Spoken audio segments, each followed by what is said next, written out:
When it comes to improving the quality of education, there is no doubt that textbooks and learning materials development and their dissemination, the way you give these messages to people, the way you develop these books and the way you convey what you want them to learn is very important. Looking at KPK, if we look at the background, we see کہ 18th amendment جو constitution میں کی گئی یعنی 18ویں ترمیم سے پہلے جو کریکولم تھا یا نصاب تھا وہ فیڈرل گورنمنٹ بنایا کرتی تھی اور منسٹری آف ایجوکیشن جو اس کا کریکولم ونگ ہے وہ اس کو انڈورس کرتا تھا. اور اس ٹائم پہ جو provincial directorate of curriculum and teacher education یعنی DCTE ہے KPK کا، وہ رسپانسبل تھا پرپوزلز پریپیئر کرنے کے لیے کہ پرپوز کیا جاتا تھا کہ یہ باتیں نصاب میں شامل کی جائیں جو کہ وہ فیڈرل منسٹری کو بھیجتے تھے.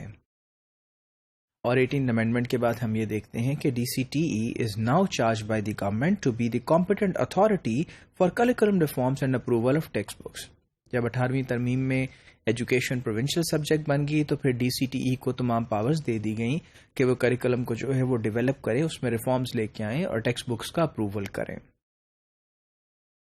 اور ہم یہ دیکھتے ہیں کہ GIZ, EU and DFID یہ سب سپورٹ کر رہے ہیں KPK کے ٹیکسٹ بک بورڈ کو کہ وہ امپروو کرے ٹیکسچول مٹیریلز کو اور کیپیسٹی بلڈ کرے کہ بہترین جو آتھرز ہیں وہ سامنے آ سکیں اور کتابوں کو شائع کیا جائے جو کہ بچوں کی لرننگ میں کلیدی کردار ادا کرتی ہیں. گورنمنٹ آف KPK پرووائڈ کر رہی ہے فری ٹیکسٹ بکس بچوں کو پڑھنے کے لیے تمام پبلک سیکٹر سکولز کے بچوں کو 2003 اور 4 سے. اور پھر ہم یہ دیکھتے ہیں کہ نیو نیشنل پالیسی جو ٹیکسٹ بکس کی ہے 2007 کی وہ کیا ہے. 2007 میں ایک نیشنل ٹیکسٹ بکس اور لرننگ مٹیریلز پالیسی اور پلان آف ایکشنز کو ڈیولپ کیا گیا اور نوٹیفائی کیا گیا فیڈرل گورنمنٹ کے ذریعے جو کہ کنسلٹیشن سے ڈیولپ کی گئی تھی صوبوں کے ساتھ، یعنی تمام صوبوں کو ساتھ ملا کے ان کی کنسلٹیشن سے ایک پالیسی وضع کی گئی تھی جس کے اندر اس کے کور آبجیکٹیوز یہ تھے کہ policy was to introduce a system of competitive publishing for provision of quality textbook at affordable prices. یعنی 3 فیکٹرز ہمیں نظر آتے ہیں. ایک تو یہ کہ کمپیٹیٹیو پبلشنگ ہو اور ٹیکسٹ بک کی کوالٹیز بہتر ہو اور پھر اس کے ساتھ ساتھ افورڈیبل پرائسز ہوں. اور امپلیمنٹیشن جو ہے پالیسی کی وہ نئے نصاب 2006 کے ساتھ ہی شروع کرنا مقصود تھی.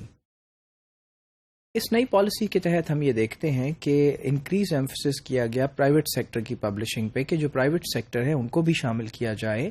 جو ٹیکسٹ بکس ہیں ان کی پبلشنگ کے اندر، جبکہ جو پروونشل ٹیکسٹ بک بورڈز ہیں ان کا رول ہوگا ریگولیٹ اور فیسیلیٹیٹ اور مانیٹر کرنے کا ٹیکسٹ بکس کو جو کہ پرائیویٹ سیکٹر شائع کر رہا ہے. یعنی سپرویژنز ڈپارٹمنٹ ضرور کریں گے لیکن ہم پرائیویٹ پبلشرز کو بھی ساتھ لے کے چلیں کہ وہ بھی اس میں اپنا رول جو ہے وہ ادا کر سکیں.